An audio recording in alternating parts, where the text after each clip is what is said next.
Olá, queridos amigos, queridas amigas. Hoje estamos aqui com o terceiro vídeo falando sobre o Meri de Logum.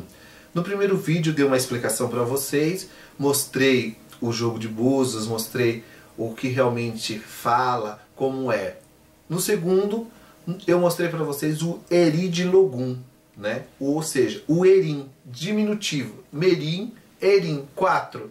E agora nós vamos falar sobre o Merim de Logum, o jogo de 16 búzios, no qual você, em primeiro lugar, tem que ser iniciado no orixá, para ver realmente qual a sua necessidade de ter o Meri de Logum. Porque o cauris ou o aou é apenas peças marítimas. Ao passar por uma iniciação, ao passar por uma, vamos dizer assim, iniciação no qual você vai consagrá-lo, no qual você vai passar ele realmente em alguns cultos para que ele possa responder para você, você deve perguntar para o orixá Oxum se aquela pessoa realmente pode manipular o Meri de Logum. Porque senão muitas vezes o jogo se torna mentiroso. Ele não vai responder realmente qual a necessidade daquele consulente que está ali na sua mesa. Então você deve levar a pessoa com o seu Meri de Logum já preparado, perguntar ao Oxum se aquela pessoa realmente está apta a jogar o Meri de Logum. Depois que você fez isso, você vai lavar o jogo em ervas, vai passar ele por vários rituais até ele se tornar o Meri de Logum. Lembrando, pessoal, só quem pode entregar o Meri de Logum são homens, porque Orumilá foi o orixá que entregou ao Oxum o jogo de búzios. Então somente homens que podem recitar, falar, fazer determinados rituais no Meri de Logum, porque vai envolver a energia dos Odus, vai envolver outras energias no qual a mulher não pode praticar. A mulher ela pode jogar, qualquer pessoa iniciada, ou seja, iniciada de orixá, pode jogar. Qualquer pessoa sendo iniciada pode jogar. O que não pode é pessoas não iniciadas a fazer a manipulação do oráculo. Por quê? Porque ela precisa de uma identificação, que é o nome que ela recebe na feitura dela, ou seja, o Uruncó, né? Qual o nome dela que ela vai ter ali diante da sociedade do culto de orixá. Então ela vai precisar disso. Fora isso, pessoal, qualquer pessoa pode aprender. A pessoa primeiro tem que aprender as necessidades de se fazer as oferendas, ela vai aprender as lendas, ela vai aprender as histórias, cantigas, rezas, para poder realmente trabalhar os Odus. Lembrando, pessoal, que até o 12º Odu, qualquer pessoa pode ler o oráculo, né? Os 12 Odus. Do 12º para cima, a pessoa tem que ter um conhecimento maior. Porque já fala de energias, de sociedades, de tradições que fogem um pouco da tradição afro-brasileira, né? Que alguns babalorixás ainda têm o conhecimento, outros não. Então se a pessoa vê caindo lá o 13 búzios abertos, que é Odilobon, Icá, né?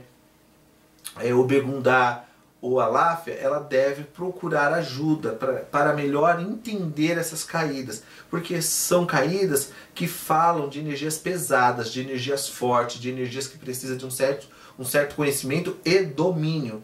Então, o Meri de Logum, ele tem regras. Em primeiro lugar, você tem que saber qual o Odu Okwelê, ou Odu Opelê, que trouxe a pessoa, que é o primeiro Odu a falar, né? Que é o Odu quando você chega na mesa de jogo e aí ele cai dizendo o motivo. E aí descobrir se ele está no aspecto positivo ou no aspecto negativo. No aspecto positivo, tem que saber se esse aspecto dele é duradouro. Se é um aspecto que vai para a vida inteira do consulente. Ou se é uma situação que ele está vivendo que é positiva, ou se é alguma coisa que ele está fazendo naquele momento que é positiva. Então deve se perguntar se é uma positividade que vai acompanhar ele por toda a vida ou é apenas algum momento da vida dele. E quando ele está negativo, né, num caminho ruim, qual o ebó, o que deve ser feito? Aí você vai ter outros caminhos para identificar, né? Alguns têm técnicas diferentes, porque nós não devemos simplesmente dizer que uma técnica está certa, porque nós temos o método Banikan, o método Cheturá, o método por amarração de ibos, por posição de Odu, por confirmação de Odu. Então são técnicas usadas na África que é diferenciada para cada cidade, para cada local que você aprende o jogo de Meri de Logum. Então nós devemos entender qual é a técnica que nós vamos usar. Em primeiro lugar, qual dessas técnicas que eu me encontro, qual dessas técnicas que eu realmente vou conseguir identificar o problema do meu consulente, como eu posso agir com aquela identificação, como eu posso fazer um ebó. A intuição é algo que ela não vai funcionar muitas vezes no jogo. Então você não precisa ser intuitivo, você tem que ter o conhecimento daquele Itã, né? Daquele Ofó, daquele Oriki, daquele ebó que você está fazendo, qual o motivo, qual o orixá que vai ser entregue, se Exu é o suficiente para resolver aquele problema, se Exu mais alguém vai resolver. Então são essas, né, essas situações que nós devemos identificar para resolver um problema de um consulente. Existem várias técnicas para se avaliar, se conhecer o Meri de Logum, mas você deve sempre seguir a tradição da sua família, na qual a sua família joga. Por quê? Ela vai ter maior domínio. Se você tiver alguma dúvida, algum preceito, alguma coisa para fazer, essa pessoa vai te explicar dentro daquela tradição que ela conheça, né? Porque muitas vezes a pessoa não conhece.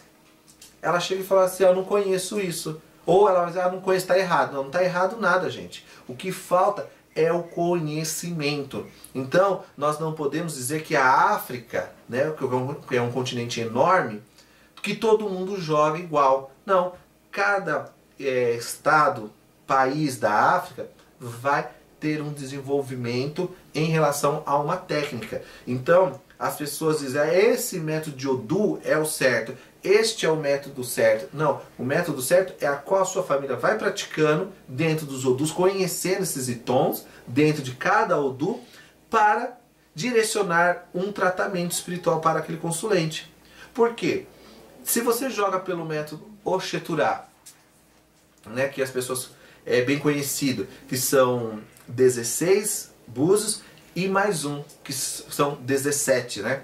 Então, muitas vezes eles têm posições, conforme aquele búzios cai, que ele é separado, para cima, para baixo, para o lado esquerdo, para o lado direito, ele tem uma tradução, ou tem uma interpretação. E aí a pessoa vai identificar como positivo ou negativo. E aí você acaba entendendo o ebó, o tipo de trabalho que você vai fazer. Outro já tem o dos de confirmações, que caiu lá o Idiobê que está dizendo que pode fazer aquele ebó, não, só se caiu o Bará. Então cada um tem uma técnica. E tem uma técnica também que é chamada o método de Ibos, que eu acho muito mais simples, muito mais prático, porque em 8 caídas você consegue decifrar, né, toda a vida do consulente e saber o melhor caminho. Porque jogo de búzios, gente, não é um jogo de fofoca. Se você quer saber da sua vida, do seu cotidiano, daquelas perguntas assim, meu namorado me ama, procure um tarólogo, uma cartomante, uma pessoa que mexa com outros tipos de oráculo, porque é muito mais simples identificar esses tipos de assuntos. Porque o Meri de Logum, toda vez que você direciona ele para uma pessoa jogando, fazendo a leitura dele, ele vai pedir uma oferenda, um sacrifício, vai pedir algo que deve ser feito para manter o caminho positivo ou para livrar de um caminho negativo. Então o jogo de búzios, ele é muito mais complexo do que as pessoas pensam por aí. Então deve sim estudar, deve buscar conhecimento, deve buscar os itons que estão colocados dentro de cada Odu e como fazer a oferenda dentro de cada situação. Tá certo, pessoal? Ache aí seus caminhos e até o próximo vídeo. Musumbuê, camona que fui de niachiuna.